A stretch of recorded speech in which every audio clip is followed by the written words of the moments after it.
Hello and welcome back to our channel Gaming Basics, and in today's video I'm going to teach you guys how you guys can find your GTA San Andreas folder in your PC.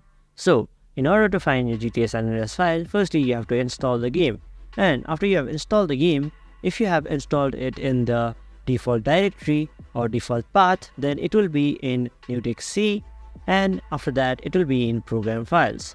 Now in here there will be a folder just like this. I have installed it in my D drive, so it's in my D drive.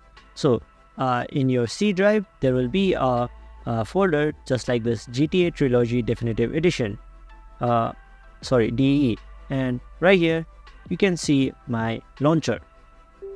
If I open this launcher, then I can play any game from the GTA Trilogy.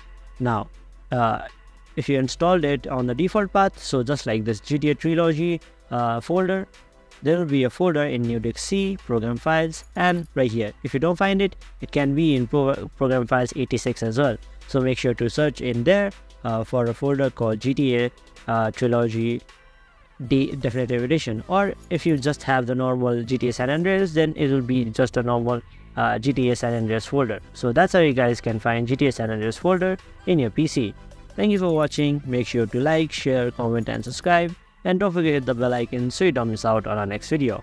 Also, if there is any video that you guys want us to do, please let us know down in the comment section and we will do so for you guys. Thank you for watching and see you guys next time.